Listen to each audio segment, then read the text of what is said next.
কাঁচকলা মানে কাঁচকলা বেশি, আমার বেগুন কম, এই জন্য ঘন্ট রান্না করছি। এই ভিডিওটা যদি ভালো লেগে থাকে তাহলে বেশি বেশি করে শেয়ার ও কমেন্ট করবেন। আল্লাহ হাফিজ।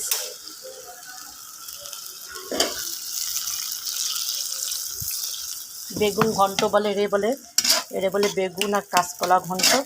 এই ভিডিওটা যদি ভালো লাগে বেশি বেশি করে শেয়ার ও কমেন্ট করবেন, বেশি বেশি করে শেয়ার ও কমেন্ট করবেন এটা যদি ভালো লেগে থাকে।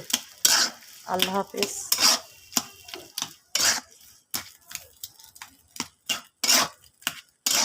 এরে বলে ঘন্ট, খেতে ভালো লাগে, এরকম করে খেয়ে দেখেন।